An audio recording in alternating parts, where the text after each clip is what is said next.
व्याख्या मुद्रां करसरसिजै पुस्तकं शङ्खचक्रे बिभ्रद्भिन्नस्फटिकरुचिरे पुण्डरीके निषण्णः अम्लानश्रीरमृतविशदैरंशुभिः प्लावयन्माम् आविर्भूयाद्दनघमहिमा मानसे वागधीशः।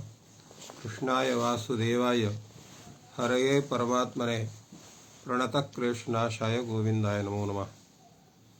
संस्कृतशौर्यम् इति आमुखपटले सम्बद्धाः समेऽपि विद्वांसः समेऽपि सहृदयाः सज्जनाः जिज्ञासवः छात्राः एतस्य संस्कृतशौर्यम् इति आमुखपटलस्य संस्थापकः डॉक्टर राजकुमारः समेषां स्वागतं वर्तते एतस्मिन् महाभाष्यव्याख्याने। पूर्वदिने तावत् स्वं रूपं शब्दस्य शब्दसंज्ञा इति सूत्रप्रयोजनविषये विचारः प्रचलति स्म। यत्र प्रयोजनविषये तत्र शब्देनार्थगतेरर्थस्य असंबद्धतद्वाचिता संज्ञा प्रतिषेधार्थं स्वरूपवचनम् इति न तत्र विचारः सञ्जातः। अनन्तरं तत्र द्वितीयं प्रयोजनं तत्र दत्तं भवति। अद्य मंत्राद्यर्थमिति चेत् शास्त्रसामर्थ्यादर्थगतेः सिद्धम्। एवं तत्र एकमेव प्रयोजनं मन्ये तत्र जातं शब्देनार्थगतेरर्थसम्भवात् तद्वाचिना संज्ञा प्रतिषेधार्थम्। एतस्य प्रयोजननिराकरणविषये वार्तिककारेण नवा शब्दपूर्वको ह्यर्थे सम्प्रत्यात् तस्मादर्थनिवृत्तिः शब्द संज्ञा प्रतिषेधानर्थक्यं वचन प्रामाण्यात् अथ च मंत्राद्यर्थमिति शास्त्र सामर्थ्यादर्थगते सिद्धम्। एवं तत्र वार्तिकत्रयेण प्रयोजनस्य निराकरणं विहितं कात्यायनेन। तेन एतस्य सूत्रस्य प्रत्याख्यानं भवति। अत्र मंत्राद्यर्थमिति चेत् शास्त्र सामर्थ्यादर्थगते सिद्धम् इत्यस्य किं तात्पर्यम्? तो एतस्य व्याख्यानं पूर्वदिने न अभवत्। मंत्राद्यर्थमिति चेत् तन्न, अर्थात मंत्राद्यर्थम तर्हि वक्तव्यम् इति विचारः सञ्जातः ह्यस्तने। तो तत्र मंत्राद्यर्थम इति सूत्रस्य आवश्यकता नास्ति। कथं? किं कारणं नास्ति? शास्त्रस्य सामर्थ्यात् अर्थस्य गतिर्भविष्यति। अर्थात केवलं मंत्र शब्द निमन्त्रणां तत्तत् कार्य विषये विचारः भवति, विनियोगश्च भवति। तत्र शास्त्रस्य सामर्थ्यात् अर्थस्य गतिर्भविष्यति। अर्थात केवलं शास्त्रस्य प्रयोगः यः भवति, केवलं शब्द मात्र प्रयोगो न भवति, अन्यथा शास्त्रस्य वैयर्थ्यापत्तिः स्यात्। फलतः सार्थक्याय सामर्थ्यात् तत्र शास्त्रस्य तत्र अर्थस्य गतिर्भवति। मंत्रे तावत् ऋचि यजुषि इति शब्दस्य प्रयोगः भवति। मंत्र शब्दे ऋक् शब्दे यजुः शब्दे च तत्र केवलं शब्दस्यैव ग्रहणं स्यात्। तर्हि शब्देन तस्य कार्यस्य तत्र संभवः न स्यात्। अतः अत्र मंत्र सहचरितः यः मंत्रस्य अर्थः तस्य ग्रहणं भवति सार्थक्याय, मंत्र प्रयोग सार्थक्याय। तो इत्थं स्वरूपं शब्दस्य शब्द संज्ञा इति सूत्रस्य अभावेपि अत्र मंत्र शब्देन अर्थस्य गतिर्भविष्यति साहचर्यात्। यतोहि सर्वत्र शब्दः अर्थेन सहैव प्रयुक्तः भवति। अतएव तत्र नसोस्ति प्रत्ययो लोके शब्दानुगमाद्रिते अनुबंध विवज्ञानम सर्वं शब्देन भासते इति भाष्य तत्र भर्तृहरिणा प्रतिपादितम्। तो अत्र किं करणीयम्? एतस्य सूत्रस्य तत्र चिन्तनं कया रीत्या स्यात्, अर्थात् एतत् सूत्रम् आवश्यकं भवति न वा भवति, किम् एतस्य विषये चिन्तनीयं स्यात्, तत्र तावत् अत्र विचार्यते। वस्तुतः एतत् सूत्रं यद् वर्तते अनया रीत्या एतस्य प्रत्याख्यानं तु जायते, एतत् सूत्रम् आवश्यकं नास्ति इति। तर्हि एतस्य सूत्रस्य प्रत्याख्यानं स्वीकरणीयं वा न वा स्वीकरणीयम्, अत्र विचार्यते। एतस्मिन् विषये नागेशभट्टः लिखति, एवं चैतन्यानुवादकमिदं सूत्रं मंद मत्यनुग्रहाय इति बोध्यम्। अर्थात् वस्तुतः एतत् सूत्रं तत्र निष्फलं वर्तते, तथापि ये मंदमतयः सन्ति शीघ्रया तेषां बोधः तथा न भवितुमर्हेत् इति कृत्वा स्वरूपं शब्दस्य शब्दसंज्ञा इति सूत्रं स्वीक्रियते। एतस्मात् कथनात् एतस्य जनस्य तत्र विचारः भिन्नः वर्तते, यस्य विषये पूर्वमपि प्रतिपादनम् अनेन जनेन विहितम्, यत् सर्वत्र सामर्थ्य कल्पनापेक्षया सूत्र स्वीकारः एव आवश्यकः भवति, अन्यथा सामर्थ्येनैव सर्वत्र कार्यं चेत् भवितुमर्हेत् तर्हि अन्यान्यपि एवं भूतानि सूत्राणि व्यर्थानि स्युः।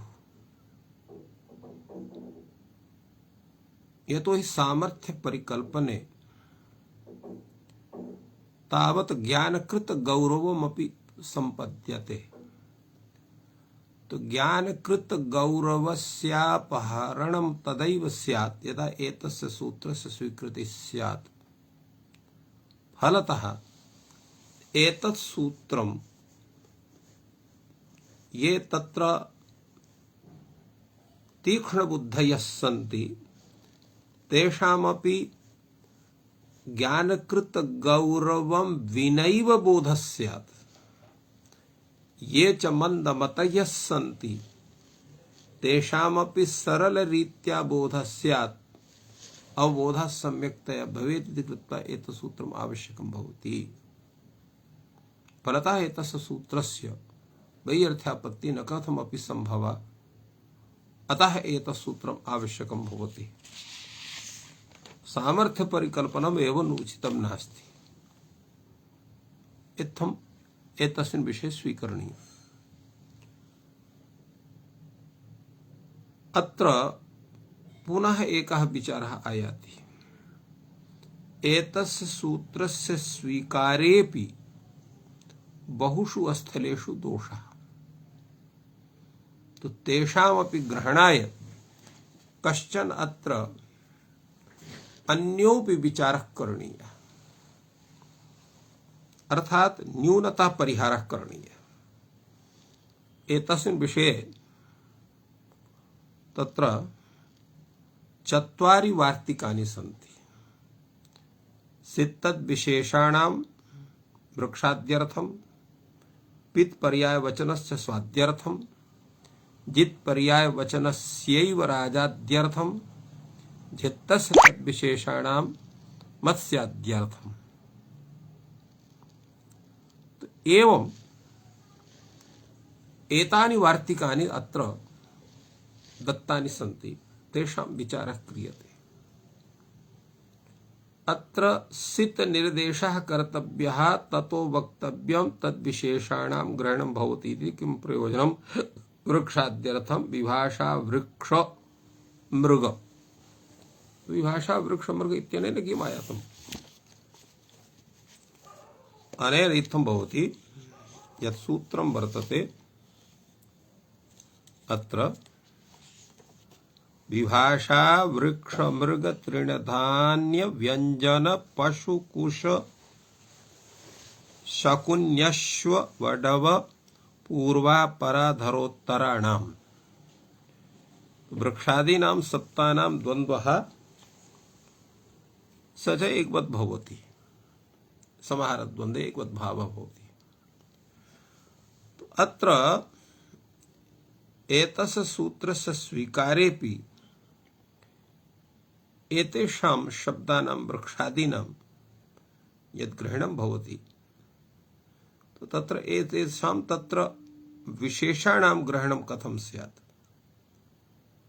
तेषां तत्र अर्थानां ग्रहणं भवति वा न वा भवति, यतोहि तत्र अर्थानां ग्रहणं न स्यात्, केवलं शब्दानामेव ग्रहणं स्यात्। अतएव अत्र सित्तद्विशेषाणां वृक्षाद्यर्थम् इति वार्तिकं कथितं वर्तते, अर्थात् एतस्यापि सङ्ग्रहः करणीयः।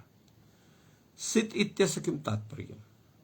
सित् तद्विषयाणां सित् निर्देशः कर्तव्यः इति एकं तत्र एकः भागः, तद्विशेषाणां ग्रहणं करणीयम् इति द्वितीयः भागः, वृक्षाद्यर्थम् इति तृतीयः भागः।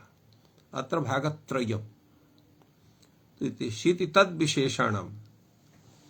तो अत्र सित् निर्देशः सित् निर्देश इत्यनेन तत्र वृक्ष मृग तृणधान्य इत्येतानि यानि पदानि अत्र सन्ति तत्र सान्तत्वे निर्देशः तेषां करणीयम्, अर्थात् वृक्षस मृगस तृणस धान्यस व्यञ्जनस पशुस् एवं रूपेण तेषां तत्र निर्देशः करणीयः, पाठः तादृशः करणीयः।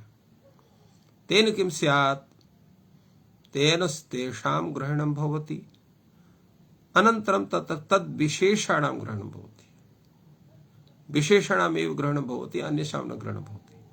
वृक्षाद्यर्थं च, और वृक्ष इति पदेन तो वृक्षवाचिनः ये शब्दः तेषाम् अर्थात् अर्थस्य ग्रहणं भवति, वृक्ष पर्याय वृक्षवाच्यानां शब्दानां ग्रहणं भवति। वृक्ष इति सामान्यवाचकः शब्दः, वृक्षः समेषां वृक्षाणां वाचकः भवति, तो वृक्षविशेषाः ये वर्तन्ते, अतएव तद्विशेषाणां। तो अत्र वृक्ष मृग इत्यादि शब्दैः तत्र वृक्षादीनामपि ग्रहणं भवति, तद्विशेषाणामपि ग्रहणं भवति, अतएव सित् निर्देशः कर्तव्यः। तो तेन किं भवति, अन्यथा किं स्यात्, तत्र वृक्ष मृग तृण इत्यादि शब्दाः एव गृहीताः स्युः, तद् विशेषाः ये सन्ति तेषां ग्रहणं न स्यात्। अर्थात् तत्र वृक्ष इति पदेन वृक्षमृगाः या वृक्षमृगं वृक्षमृगाः इति तत्र रूपं स्यात्, किन्तु प्लक्षणगोधाः प्लक्षणगोधम् इति रूपं न स्यात्। कथं? तत्र वृक्ष तत्र प्लक्षणगोध शब्दान् इत्यादि शब्दानाम् अत्र पाठः नास्ति, तो तेषां द्वन्द्वे समाहारद्वन्द्वे अत्र एकवद्भावः कथमपि न भवितुमर्हेत्। फलतः तत्र एकवद्भावसिद्ध्यर्थम् अत्र तत्र एवं रूपेण सित् निर्देशः कर्तव्यः, ततः तद्विशेषाणां ग्रहणं करणीयम्, अनन्तरं वृक्षाद्यर्थम् एतत् करणीयं। तेन प्लक्षणगोधं वृक्षाद्यर्थः वृक्षमृग इत्यादि समेषां शब्दानां तत्र ग्रहणं भवति। तेन तृणिति शब्देन कुशकाशं कुशकाशाः, धान्य इत्यनेन तत्र समेषां धान्यानां ग्रहणम् इति कृत्वा व्रीह्यं व्रीह्यवाः इति भवति। एवं मृग शब्देन तत्र मृग विशेषाणां ग्रहणं भवति, तेन रूरुपृषतं रूरुपृषताः इति रूपं सिद्ध्यति। एवं भूताः ये प्रयोगाः तेषां समेषां सिद्धिर्जायते, समेषां तत्र विशेषाणां ग्रहणात्, अन्यथा पठितानामेव ग्रहणं स्यात् स्वरूपशब्दस्य शब्दसंज्ञा, फलतः तत्र बोधः एव न स्यात्। अतः एतत्र वार्तिकम् आवश्यकं वर्तते। अपरं वार्तिकं वर्तते पित् पर्याय वचन च स्वाद्यर्थम्। अत्रापि पर्याय शब्दानां ग्रहणं तत्र पित् निर्देशः करणीयः सर्वत्र। तत्र पर्याय शब्दानां ग्रहणं स्यात्, तद्विशेषाणां च ग्रहणं भवति स्वस्य च रूपस्य, तद्विशेषाणां ग्रहणं भवति, स्वस्य तत्र रूपस्यापि स्वरूपस्यापि ग्रहणं भवति। अत्र लिखितं स्वाद्यर्थं। किं प्रयोजनं? पूर्वं तु उक्तं किं प्रयोजनं, प्रयोजनं किम् अस्ति एतस्य ग्रहणस्य विषये उच्यते। अत्र प्रयोजनं वर्तते स्वाद्यर्थं। स्वाद्यर्थम् इत्यस्य किं तात्पर्यम् आयाति? अर्थात अत्र स्व इति पर्यायस्य ये शब्दाः तेषामपि ग्रहणं भवति। यथा अत्र प्रयोगः भवति तत्रोच्यते, तत्र प्रयोगः अस्ति अत्र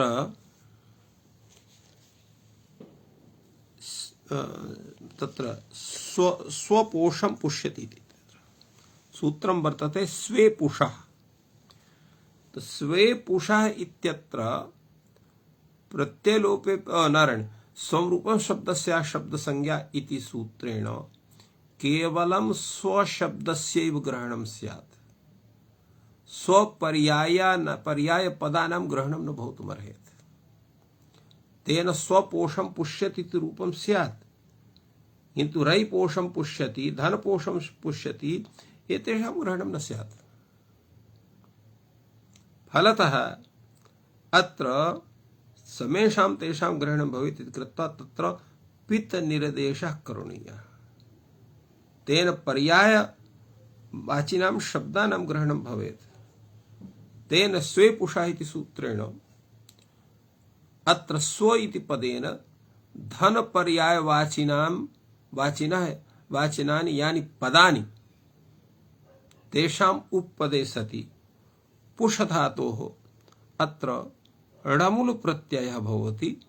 तेन स्वपोषं, रैपोषं, धनपोषं, विद्यापोषं, अश्वपोषं, गोपोषं एवं भूतानि रूपाणि तत्र सिद्ध्यन्ति। एवमेव जित् पर्याय वचनस्य राजाद्यर्थम् इत्यपि विचारः भवति। अत्र कः विचारः? तत्र तावत् उच्यते अत्र जित् निर्देशः करणीयः, अनन्तरं तत्र पर्यायवचनस्यैव ग्रहणं भवति इति तत्र करणीयम्। तो जित् निर्देशः जित् पर्यायवचनस्यैव, यथा जित् निर्देशः करणीयः। तत्र एते शब्दाः तत्र जकारिसंज्ञकत्वेन तेषां तत्र स्वरूपं ग्राह्यम्। तेन किं स्यात्? पर्यायवचनानां ग्रहणं स्यात्, अर्थात् पर्यायवाचिनां शब्दानां ग्रहणं भवितुमर्हेत्। प्रयोजनं किं भवति? राजाद्यर्थम्। यतो हि सूत्रं वर्तते सभा राजा मनुष्य पूर्वा इति सूत्रं वर्तते। किं करोति सूत्रमिदम्?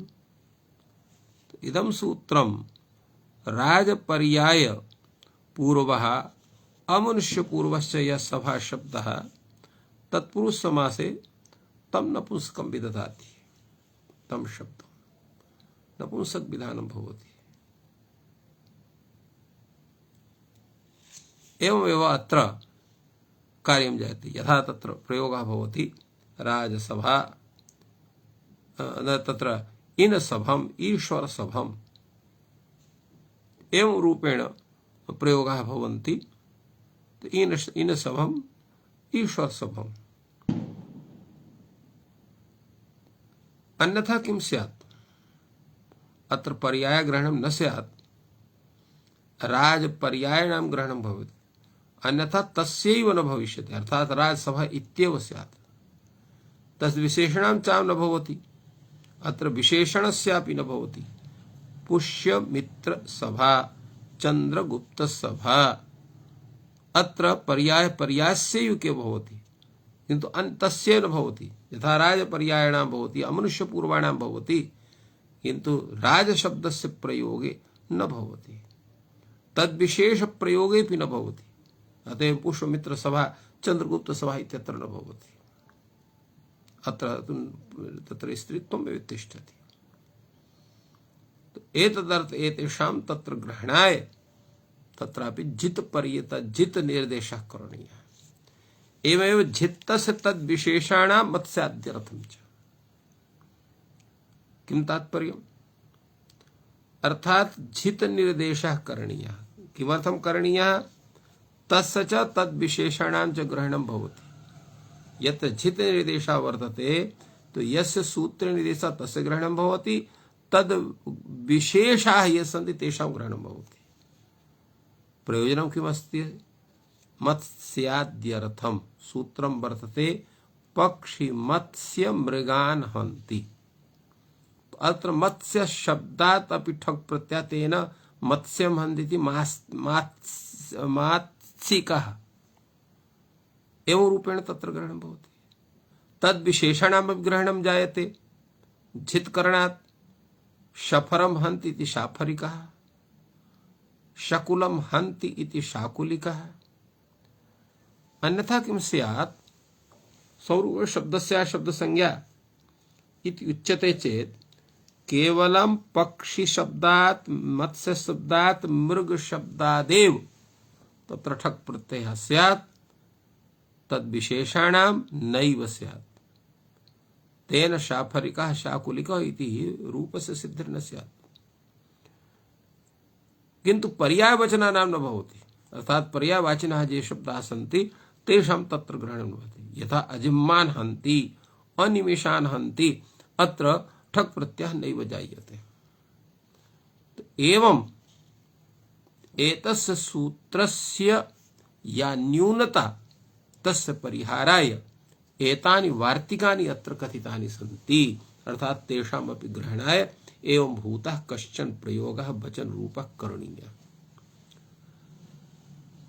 अग्रे तत्र भाष्यकारः कथयति अस्य एकस्य पर्यायवचनस्य इष्यते, किन्तु अत्र एकस्य पर्यायवचनस्य अत्र ग्रहणं भवति कस्य? मीन शब्दस्य। तो मीनान् हन्ति इति मैनिकः, तो एतस्य ग्रहणं भवितुमर्हति। एवं स्वरूपं शब्दस्य शब्दसंज्ञा इति विषये तत्र तावत् विचारः सञ्जातः। पूर्वरूप शब्दस्य ग्रहणस्य किं प्रयोजनम् एतद् विषये चिन्तनं जातम्। अनन्तरं सूत्र प्रयोजन विषये चिन्तनं सञ्जातं, येन प्रयोजनावसरे एतत् सूत्रं तत्र प्रत्याख्यातं भवति, किन्तु एतस्य प्रत्याख्यानस्य निराकरणमपि टीकाकारैः विहितम्। अनेन जनेनापि कश्चन भूतः प्रयासः विहितः। अनन्तरम् एतस्य सूत्रस्य स्वीकारेपि तत्र क्वचन केषुचित् स्थलेषु तत्र प्रवृत्ति न भवितुमर्हति कृत्वा न्यूनता परिहारायपि केचन नियमाः अत्र दर्शिताः, तेषामपि विवेचनं सञ्जातम्। अधुना अणुदित् सवर्णस्य चाप् प्रत्ययः इति सूत्रविषये भाष्यग्रन्थस्य विचारः भवति। एतत् सूत्रं प्रसिद्धं सूत्रं वर्तते। ग्राहकसूत्रम्। अत्र अणि इति प्रथमान्तं पदम्, उदित् इति प्रथमान्तं पदम्, सवर्णस्य इति षष्ठ्यन्तं पदम्, च इति अव्ययपदम्, अप्रत्ययः इति प्रथमान्तं पदम्। अप्रत्यय इत्यत्र यः प्रत्यय शब्दः सः प्रत्ययवाचकः नास्ति, अपितु अत्र विधीयमानवाचकः वर्तते। अतएव सिद्धांत कौमुद्यां लघु सिद्धांत कौमुद्यामपि लिखितं वर्तते प्रतीयते विधीयते इति प्रत्ययः। प्रत्ययः नाम विधीयमानः, अप्रत्ययः नाम अविधीयमानः। अविधीयमानस्य स्थितिः क्व भवति? तर्हि उद्देश्ये निमित्ते च। यतोहि कस्मिंश्चित् विधिवाक्ये तत्र स्थितित्रयी भवति। किंचित् उद्देश्यं भवति, किंचित् विधेयं भवति, किंचित् निमित्तं भवति। तो निमित्तकोटो विद्यमानः अण्, उद्देश्यकोटो विद्यमानः यः अण् सः स्वसवर्णान् गृह्णाति, किंतु विधेयकोटो विद्यमानः यः अण् सः स्वसवर्णान् न गृह्णाति इति एतत् सूत्रस्य तात्पर्यम्। अत्र अप्रत्ययः इति विशेषणं केवलम अण इत्यस्यैव वर्तते, उदित इत्यस्य नास्ति। अन्यथा चोकुः इति सूत्रेण कु इत्यनेन कवर्गाणां तत्र ग्रहणं न भवितुमर्हति। एवं कुन् प्रत्ययस्य कुः इत्यत्रापि न स्यात्।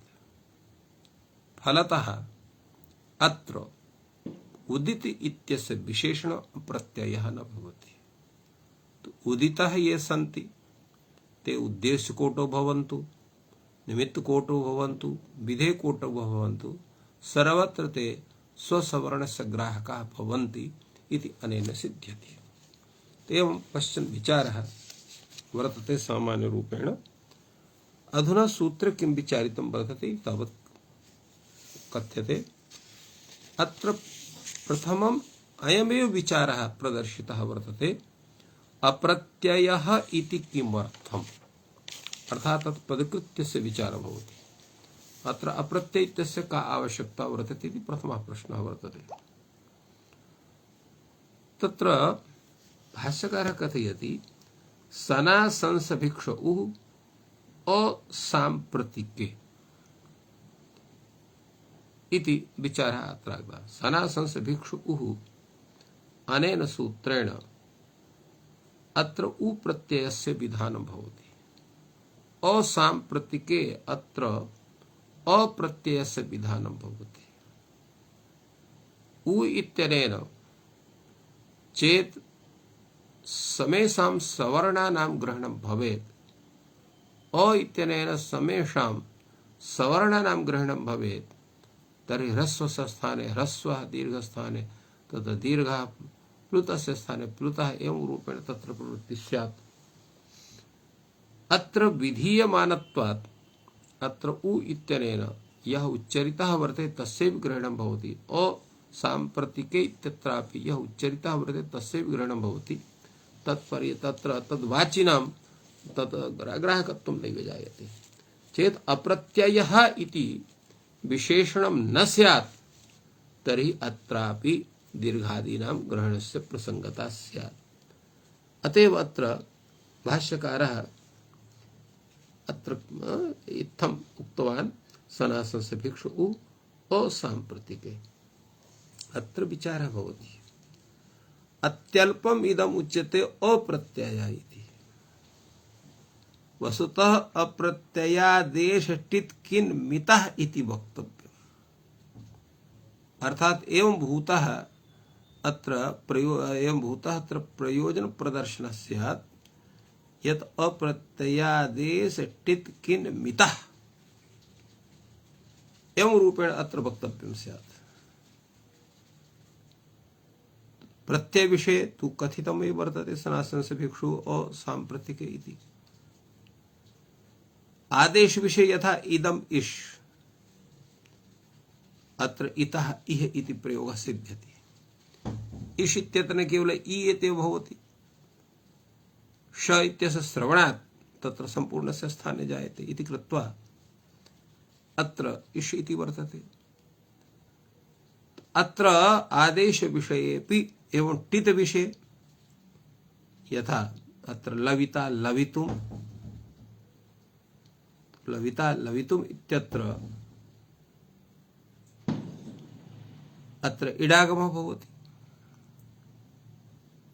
अतएव स टित् वर्तते इडागमः। अत्र लविता इत्यत्र लुङ् छेदने धातुः त्रिच् प्रत्ययः आर्धत्वत्वात् इडागमः। लवितुम् इत्यत्र तुमुन् प्रत्ययः आर्धत्वत्वात् इडागमः। तो अत्रापि तत्र सवर्णस्य संज्ञा भवतुमर्हेत्। किति इत्यत्र यथा बभू इति उदाहरणं वर्तते। बुक् इति भवति, बुगागमः भवति। बुक् इति कित् वर्तते। वकारस्य तत्र द्वौ वर्तेते, अनुनासिकः अनुनासिकः, अनुनासिका अनुनासिक भेदेन यवला द्विधा। तेन अत्रापि तत्र उभयोः प्राप्तिः स्यात् इति कृत्वा तत्र यः उच्चरितः वर्तते तस्य विग्रहणं स्यात्। मिति, मित् इत्यस्य यथा अम् विधानं भवति। हे अनड्वन् अत्र अम् इत्यस्य अत्र विधानं भवति आगमरूपेण, तो तत्रापि अम् इत्यत्र अकारः एव वर्तते, तेनापि तत्र सोऽपि अकारः अष्टदशानां ग्रहणं ग्राहकं संजायेत। फलतः अत्र केवलम् अप्रत्ययः इति न वक्तव्यम्, अपितु अप्रत्ययादेः टिन् किन् मितः एवं वक्तव्यम्। अर्थात अणुदित सवर्णश्चाप्रत्ययः इत्यत्र अणुदित सवर्णस्य चा प्रत्ययादेश टित् किन् मितः एवं सूत्र स्वरूपं स्यात् इत्थं वक्तव्यं भवति। भाष्यकारः अप्रत्ययादेश इति विषये तु न किमपि कथयति, अर्थात अप्रत्यय इति विषये प्रयोजनं वर्तते, आदेश विषये भी प्रयोजनं वर्तते, किन्तु टित् विषये यत् प्रयोजनं वर्तते तस्य परिहारः भवितुमर्हति। अतः टितः परिहारः आचार्य प्रवृत्तिर्ज्ञापयति न टिता सवर्णानां ग्रहणं भवति यदयं ग्रहो लुट् दीर्घत्वं शास्ति। अत्र उच्यते आचार्य प्रवृत्ति न टिता सवर्णानां ग्रहणं भवति, अर्थात् टित् वर्णः यः वर्तते तत्र किं भवति, सवर्णानां ग्रहणं न भवति। तत्र स्वयमेव यतोहि आचार्यः पाणिनिः दीर्घ विधानमेव अर्थमेव गृहो लिट् दीर्घ इत्यनेन दीर्घं शास्ति। अन्यथा तत्र इडागम इत्यत्र इकारेण ईट् इत्यस्य विधानं भवितुमर्हेत्, तर्हि एतत् सूत्रं नावश्यकमेव स्यात्, किन्तु सूत्रं वर्तते, ग्रहे तत्र दीर्घः क्रियते, नान्येभ्यः इति अयं नियमः कश्चन भवति इति कृत्वा तत्र टितः परिहारः एवं रीत्या भवति। भाष्यकारः कथयति हाँ एवम् अस्तु भवितुमर्हति, किन्तु एतद् ज्ञापकं न भवितुमर्हति। कथं नियमार्थम् एतस्यात् ग्रह अलिट् दीर्घ एवं नियमार्थं तत् वर्तते, तत्र एवं नास्ति। तदा उच्यते यत्तर्हि वृतो वा इति विभाषां शास्ति, तो वृतो वा इत्यत्र विभाषा कथनं यद् वर्तते अत्र बवरिथ लिट् दीर्घो मा भूत् इत्यर्थम् इति कथं न स्यात्। तदा उच्यते अत्रापि नियमार्थमेव स्यात्, ग्रहः अलिट् दीर्घ एव, अलिट् परे ग्रहः दीर्घ एव भवति, एवं तत्र भवति। किन्तु अत्र उच्यते यत् लिट् दीर्घः न भवति। एवं अत्र कश्चन विचारः सञ्जातः। भाष्यकारः कथयति ये विचाराः भवद्भिः अत्र दत्ताः सन्ति तेषां समेषां समाधानं केवलम् एकेनैव वाक्येन भवितुमर्हति। किञ्च तद्वाक्यं भाव्यमानेन सवर्णानां ग्रहणं न इत्येव उच्यते, अर्थात अप्रत्यय ग्रहणम् इमां परिभाषां ज्ञापयति इत्यर्थः। यत्रापि भाव्यमानं वर्तते, भाव्यमानं नाम विधीयमानं, तो भाव्यमानेन अर्थात विधीयमानेन सवर्णानां ग्रहणं न भवति इत्युच्यते। तेन सनासंस भिक्षुः असाम्प्रतिके इदम् इष लविता लवितुं बभूव हे अनड्वन् इत्यादि सर्वेषु अस्थिरेषु स्वतः एव समाधानं भवति इत्येवं परिहारः जायते। प्रत्यये भूयान् परिहारः, प्रत्यय विषये भी भूयान् परिहारः वर्तते। अनभिधानात् प्रत्ययः सवर्णान् न गृहीष्यति, यतो क्वचिदपि प्रत्ययः स्वसवर्णस्य ग्राहकत्वेन न दृष्टः वर्तते, तथा तस्य विधानमेव नास्ति इति कृत्वा स्वयमेव प्रत्ययेन तत्र प्रत्ययः सवर्णान् न गृहीष्यति यतः फलतः तत्र न दोषः वर्तते। यानि प्रत्ययः सवर्ण गृह्णीयात् न तैः अर्थस्य अविधानं स्यात्। चेत् सवर्ण ग्रहणेन ते प्रत्ययस्य ग्रहणं भवितुमर्हेत् तर्हि प्रत्ययैः तत्र अर्थस्य अविधानं न स्यात्, केवलं शब्दस्य स्वरूपमेव अवतिष्ठेत। तत्र अपि च अनभिधानात् न भविष्यति। प्रत्ययेन सवर्णानां ग्रहणस्य कुत्रापि कथनं नास्ति, न च भाष्ये न च सूत्रे न च वार्तिके। अतः अनविधानात् न तथा भविष्यति। इदं तर्हि प्रयोजनम्। किं प्रयोजनम्? ये केचित् प्रतीयन्ते केचित् प्रत्याह्यन्ते। किं तात्पर्यम् एतस्य? अर्थात वर्ण समाम्ना ये पठिताः सन्ति तेषां प्रतीतिर्जायते। यथा ऐ उण् ऋ लृक् ए ओङ् ऐ औच् इत्यादिषु। अत्र आ इ उ ऋ लृ ए ओ ऐ ए ओ ऐ औ इत्यादि ये वर्णाः सन्ति अज्वर्णाः सन्ति तेषां प्रतीतिर्जायते। केचित् प्रत्यायन्ते। प्रत्यायन्ते इत्यस्य किं तात्पर्यम्? अर्थात अत्र टीकाकारैः उच्यते प्रत्याहाराणां तद्वाच्यवाच्ये निरूढा लक्षणा। यथा अच् इति प्रत्याहारः, तद्वाच्यम् अकारादिः।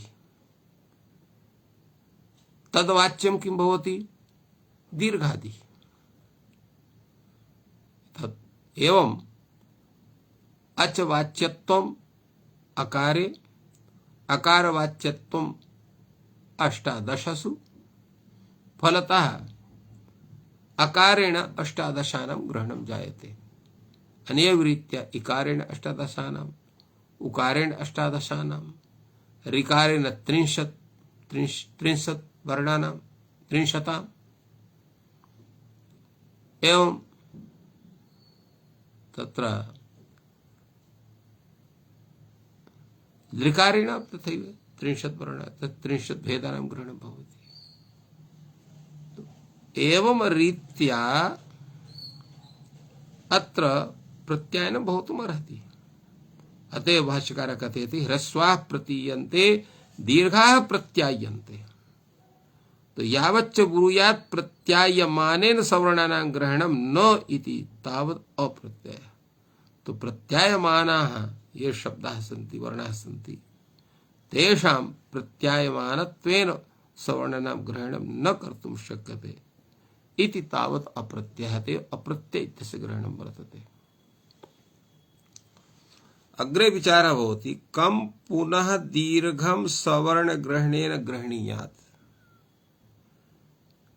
तो अत्र दीर्घः सवर्ण ग्रहणेन कस्य ग्रहणं कुर्यात् इति प्रश्नः भवति। अत्र उत्तरं जायते ह्रस्वम्, ह्रस्वस्य ग्रहणं भवतु। यत्नाधिक्यात् न ग्रहीष्यति तदा उच्यते यत्नाधिक्यात् तत्र तस्य ग्रहणं ह्रस्वस्य ग्रहणं न भवितुमर्हेत्। तदा उच्यते प्लुतं तर्हि ग्रहणीयात्, प्लुतस्य ग्रहणं भवेन्नाम तादृशे प्लुतस्यापि ग्रहणं न भवितुमर्हति। कथम्? अनड्त्वान् न ग्रहीष्यति। प्लुत यः वर्तते प्लुतकारः स अण् नास्ति, अतः अनड्त्वात् तस्य ग्रहणं न भविष्यति। तो एवं सिद्धे सति यत् अप्रत्ययः, एवं रीत्या यत् सर्वं सिद्धं भवति तथापि यत् अप्रत्ययः इति प्रतिषेधस्य कथनं जायते तेन भाष्यकारः तत् ज्ञापयति। यदि एषा परिभाषा भवत्येव भवत्येषा परिभाषा भाव्यमानेन सवर्णानां ग्रहणं न। ये भाव्यमानाः सन्ति अर्थात् विधीयमानाः सन्ति तेषां तत्र तैः सवर्णानां ग्रहणं न भवति। फलतः प्रत्यय इति तेन सनासन सफिक्ष उ इत्यत्र एते तु प्रत्ययाः एव सन्ति, अत्र तु तादृशी स्थितिः नास्ति। ये अन्ये सत्र विधेय सन्ति, यथा अत्र अस्य चौ इत्यादिषु सुलेषु तेषां तत्र ग्रहणं भवति। एवं विचारः अत्र जायते। अग्रे विचारः भवति एतस्य सूत्रस्य प्रयोजनविषये। किम् एतत् सूत्रम् आवश्यकं न वा इति विचारः क्रियते। किमर्थं पुनरिदमुच्यते, एतत् सूत्रस्य का आवश्यकता वर्तते। अत्र समाधानवार्तिकं वर्तते। अणसवर्णस्य इति स्वरानुनासिक्य काल भेदात्। अणसवर्णस्य इत्युच्यते स्वर भेदानुनासिक्य भेदात् काल भेदात् चाण सवर्णा न गृह्णीयात्। तो अणसवर्णस्य इत्युच्यते यत् अविधीयमानः अण सवर्णस्य संज्ञा स्यात् इति उच्यते। तत्र किं स्यात् स्वर भेदात् आनुनासिक्य भेदात् काल भेदात् च अण सवर्णा न गृह्णीयात्। यत्र स्वर भेदः वर्तते अनुनासिक्यं तत्र दृश्यते, काल भेदोऽपि वर्तते, तो तत्र एवं भूतः यः अण, तो एतेषां समेषां ग्रहणं कथं कारयेत् प्रश्नः भवति। इष्यते च सवर्णं ग्रहणं स्यात्, आवश्यकं वर्तते सवर्णानां ग्रहणं स्यात्, किन्तु किं भवति तच्च अंतरेण यत्नं न सिद्ध्यति। यावत्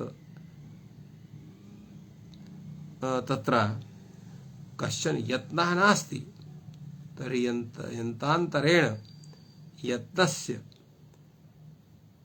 विचारात् तत्र किं जायते, एवं अर्थम इदं सूत्रम उच्यते। अणदिसवर्णस्य प्रत्यय इति सूत्रस्य प्रयोजनम् अत्र आगतम्। भाष्यकारः पृच्छति अस्ति प्रयोजनम् एतत्, अर्थात एतत् सूत्रस्य तादृशं प्रयोजनं वर्तते वा। भाष्यकारः कथयति किं तर्हि इति, अर्थात अवश्यमेव एतस्य सूत्रस्य प्रयोजनं वर्तते इत्यर्थः। अग्रे विचारः भवति तत्र अस्ति प्रयोजनम् एतत् किं तर्हि, अर्थात प्रयोजनं वर्तते इति व्याख्यातम्। तत्र प्रत्याहार ग्रहणे सवर्णा ग्रहणम् अनुपदेशात्। अत्र प्रत्याहारस्य ग्रहणं क्रियते चेत् तर्हि किं स्यात् नारायण। तो प्रत्याहार ग्रहणे सवर्ण अग्रहणम् अनुपदेशात्। प्रत्याहार ग्रहणे तत्र सवर्णानाम् अग्रहणं तत्र सवर्णानां ग्रहणं न स्यात्, अनुपदेशात् तेषाम् अनुपदेशः नास्ति। तत्र प्रत्याहार ग्रहणे सवर्णानां ग्रहणं न प्राप्तः। कथं, यथा आकाशवर्णे दीर्घः, अत्र सवर्णानां ग्रहणं न भवति। किं कारणम्, अनुपदेशात्, तत्र उपदेशः नास्ति। यथा जातीय कालानां संज्ञा कृता तथा जातीयकानां संप्रत्यायिका स्यात्। ह्रस्वानां च क्रियते, ह्रस्वानाम् एव संप्रत्यायिका स्यात्, दीर्घाणां न स्यात्। अर्थात येषाम् उपदेशः वर्तते तेषामेव अणपदेन ग्रहणं भवति, अनुपदिष्टानां ग्रहणं न भवितुमर्हति। अतएव उच्यते प्रत्याहार ग्रहणे सवर्णानां ग्रहणं न प्राप्नोति। अकाशवर्णे दीर्घः इत्यत्र दीर्घः न स्यात्। किं कारणं, ग्रहणं न भवति अनुपदेशात्। यतो यथा जातीयकानां संज्ञा कृता तथा जातीयकानां संप्रत्यायिका स्यात्। यं भूतानां शब्दानां ये तत्र वर्तन्ते तो तेषां तथा जातीयकानां संज्ञा भवति अनुपदेशादपि। तो संज्ञा कृता तथा जातीयकानां संप्रत्यायिका स्यात्। यथा जातीयकानां संज्ञा कृता वर्तते तथा जातीयकानां तत्र सम्प्रात्यायिका भवति। तो ह्रस्वानां च क्रियते, तो ह्रस्वानामेव सम्प्रत्यायिका स्यात्, दीर्घाणां न स्यात्। एवं रीत्या अत्र कश्चन विचारः प्रतिपादितः। अत्र भाष्यकारः पुनः कथयति, ननु च ह्रस्वाः प्रतीयमानाः दीर्घान् सप्रत्यायिष्यन्ति। अत्र ह्रस्वाः प्रतीयमानाः तत्र दीर्घान् सम्प्रत्यायिष्यन्ति। कथं सम्प्रत्यायिष्यन्ति? अर्थात् उच्चार्यमाणैः एव प्रत्यायकैः भवितव्यम् इति नास्ति। सन्निहितास्तु प्रत्यायकाः, ये सन्निहिताः ते प्रत्यायकाः वर्तन्ते।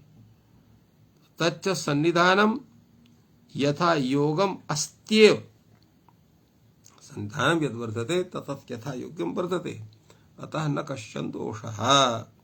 एवं रूपेण कश्चन विचारः अत्र समागतः। अग्रे वार्तिकं वर्तते, ह्रस्व संप्रत्ययादिति चेत् उच्चार्यमाण शब्द संप्रत्यायकत्वात् शब्दस्य आवचनम्। किं तात्पर्यमस्ति? तो ह्रस्वस्य संप्रयादि चेत्, अर्थात चेत् उच्चार्यमाण शब्द संप्रत्यायकत्वम्, तत्र प्रत्यान उच्चार्यमाण शब्द संप्रत्यायकत्वात् अत्र ह्रस्व संप्रयत्वात् तत्र शब्दस्य आवचनम्, अर्थात् शब्दस्य बोधादिकं भवति। ह्रस्व संप्रत्यादि चेत् तन्न। अधुना तत्र विचारः भवति, यत् ह्रस्व संप्रत्ययात् इति चेदुच्यते तन्न। किं कारणम्? उच्चार्यमाणः शब्दः संप्रत्यायको भवति, न संप्रतीयमानः। उच्चार्यमाणः शब्दः संप्रत्यायको भवति, न संप्रतीयमानः। संप्रतीयमानः अर्थात् केवलं तत्र स्मर्यमाणः यः शब्दः वर्तते, प्रतीयमानः इत्यस्य स्मर्यमाणः, सः संप्रत्यायकः न भवति। कथं? यथा ऋग् इत्युक्ते सम्पाठमात्रं गम्यते, नास्य अर्थो गम्यते।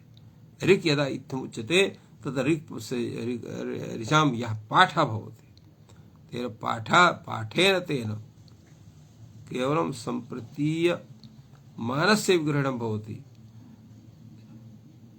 ऋग्युक्तस्य, ऋग् इत्युक्ते तत्र सम्पाठमात्रं गम्यते, तस्य अर्थः नैव गम्यते। फलतः अत्र तादृशः दोषः न भवति। एवं तर्हि वर्णपाठः एव उपदेशः करिष्यते, अर्थात् वर्णपाठमध्ये एतस्य शब्दस्य उल्लेखः स्यात्।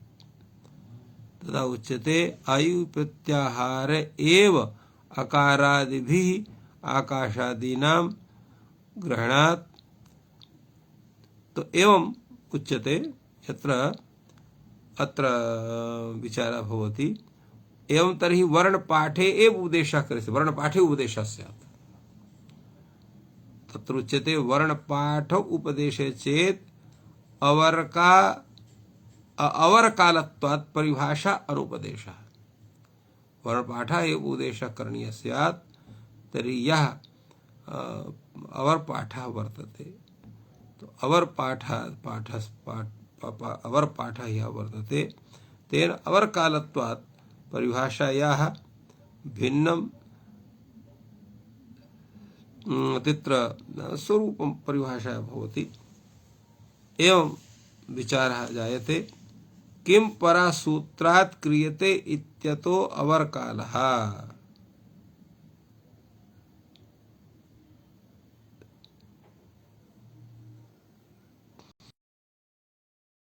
भाषायाः वर्णपाठ उपदेशे चेत् अवरकालत्वात् परिभाषायाः अनुपदेशः, अर्थात् वर्णपाठक्रमः चेत् उपदेशः इति क्रियते, तेन अवरकालत्वात् भाव्यमानेन सवर्णानां ग्रहणेन इति परिभाषा अनुपदेशः स्यात्।